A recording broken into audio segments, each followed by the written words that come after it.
Direct selling business क्यों जरूरी है? पैसिव इनकम हमारी जिंदगी में क्यों जरूरी है?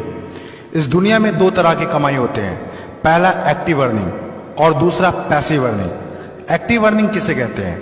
वैसी कमाई जिसमें काम करें पैसा आए और जब काम करना बंद कर दे तो पैसे आना बंद हो जाए। जैसे जॉब पर जा रहे हैं पैसा आ रहा है, जॉब पर जाना बंद पैसे आना बंद। एक दुकानदार दुकान खोल रहा है पैसा आ रहा है, दुकान खोलना बंद पैसे आना बंद। एक किसान खेती कर रहा है पैसा आ रहा है, खेती करना बंद पैसा बंद। एक मजदूर मजदूरी कर रहा है पैसा आ रहा है, मजदूरी करना बंद पैसा बंद। It's called active earning. और दूसरा पैसिव अर्निंग। पैसिव अर्निंग किसे कहते हैं? एक ऐसी कमाई जिसमें एक तय सीमा तक काम करे और उसके बाद काम ना भी करे तो भी अर्निंग होती रहे। It's called passive earning. Passive earning क्यों जरूरी है?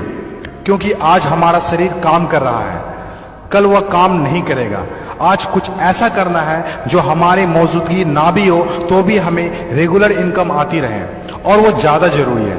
पैसिव अर्निंग जिससे एक मिडिल क्लास और पुअर फैमिली भी आसानी से अपनी अर्निंग बढ़ाकर एक अच्छी जिंदगी जी सकता है।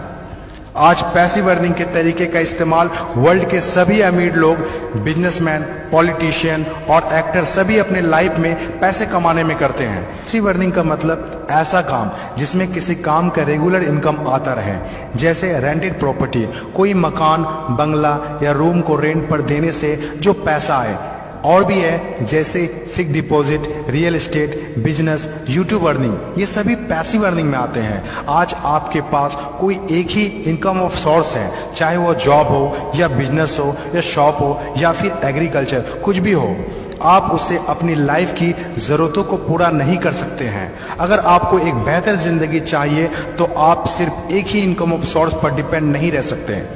आपको सेकेंड, थर्ड, फोर्थ या ज्यादा इनकम सोर्स बनाने होंगे। जितनी ज्यादा इनकम ऑफ सोर्स होगी उतनी ज्यादा अर्निंग होगी और आप अपने फैमिली को एक बेहतर जिंदगी दे पाएंगे। पैसिव अर्निंग करने के लिए आप ऑनलाइन और ऑफलाइन दोनों तरीके से कर सकते हैं। इसीलिए पहले आप कंफर्म करें कि आप किस तरह शुरुआत करना चाहते हैं। आपको बेसिक और सिंपल आइडियाज चाहिए, ज्यादा रिस्क भी नहीं हो और इन्वेस्टमेंट भी कम लगे। डायरेक्ट सेलिंग बिजनेस सबसे बड़ा एग्जाम्पल है। ये पैसे कमाने का वो रास्ता है जिसमें आप सिर्फ एक बार मेहनत करते हैं और कुछ ऐसे संपत्ति बना देते हैं जो आपको जिंदगी भर पैसे कमा के दे सके।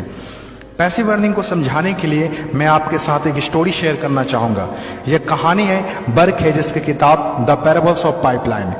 एक छोटे से गांव में दो दोस्त रहा करते थे, ब्रूनो और पाब्लो, जो बड़े सपने देखा करते थे। एक दिन किसी न किसी तरह वो गांव के सबसे अमीर आदमी बन जाएंगे। वो दोनों काफी मेहनती थे, उन्हें तो बस एक मौके की तलाश थी और एक दिन उन्हें वह मौका मिल गया। उस गांव में एक समस्या थी। गांव वाले को पानी लाने के लिए नदी में जाना होता था और आधा दिन पानी लाने में ही गुजर जाता था। वो दोनों ने गांव वालों से बात की कि वो नदी से पानी लाकर उन्हें देंगे और उसके बदले कुछ पैसे लेंगे। गांव वालों को ये बात अच्छी लगी। अगले दिन दोनों ने एक एक बाल्टी पकड़ी और नदी की तरफ चल दिए कि हर बाल्टी के लिए 10 रुपए दिए। ब्रूनो बहुत खुश हुआ, लेकिन पाब्लो को इतनी ज्यादा खुशी नहीं थी। पाब्लो को बाल्टी ढोने की वजह से उसके पीठ में दर्द हो रहा था और हाथों में छाले पड़ गए थे। अगली सुबह फिर से उन्हें ढोने की बात सोचकर ही दहशत हो रही थी। पाब्लो ने नदी से गांव तक पानी लाने का एक अच्छा आइडिया सोचा। जब अगली सुबह दोनों अपनी अपनी बाल्टी उठाकर जाने लगे तो पाब्लो ने कहा, ब्रूनो मेरे पास एक आइडिया है। चंद सिक्कों के बदले मैं दिन भर बाल्टी ढोने की वजह क्यों ना हम नदी से गांव तक पाइपलाइन बना दे। ब्रूनो ने कहा, पागल, हमारे पास एक बेहतरीन नौकरी है, अच्छे पैसे भी मिलते हैं जिससे हम जो चाहे खरीद सकते हैं। अपनी पाइपलाइन के आइडिया को दिमाग से निकाल दो। लेकिन पाब्लो इतनी आसानी से डिमोटिवेट होने वाला नहीं था। उसने अपने दोस्त को पाइपलाइन बनाने का आइडिया अच्छे से समझाया। हम लोग दिन के आधे समय बाल्टी ढोने का काम करेंगे और आधे समय और छुट्टियों के दिनों में पाइपलाइन का काम करेंगे। ब्रूनो ने पाब्लो की बात नहीं मानी। पाब्लो जानता था कि पथरीली जमीनों में पाइपलाइन बनाना आसान नहीं होगा, लेकिन पाइपलाइन बनने के बाद जो मिलेगा उससे वह इंस्पायर होकर काम करता रहा। जब पाब्लो अपना पाइपलाइन बनाता था तो गांव वाले उसकी मजाक उड़ाया करते थे, ये देखो Pablo the pipeline. Bruno Pablo से 2 गुना काम कर रहा था, इसीलिए वह 2 गुना पैसा भी बना रहा था। पहले कुछ महीने तो पाब्लो की मेहनत का कोई फल नहीं दिख रहा था, लेकिन पाब्लो खुद को बार बार याद दिलाता रहता कि कल के सपने आज के त्याग से ही होते हैं, और आखिर में वही हुआ जो होना था। पाइपलाइन बनकर तैयार हो गया। अब पाब्लो सोता था तो भी पैसा आता था, नहाता था तो भी पैसा आता था, खाता था तो भी पैसा आता था, वह कहीं बाहर घूमने जाता था तो भी पैसा आता था। जितना ब्रूनो ने 3 साल में कमाया था उतना पाब्लो ने 3 महीने में कमा लिया। गांव में जितना पानी बहकर जाता था, पाब्लो के जेब में उतना ही पैसा बहकर आता था। और मेरे हिसाब से direct selling business is the best opportunity. इस कहानी से हम 5 बातें सीखते हैं। पहला, विजन का होना। विजन सबके पास नहीं होता।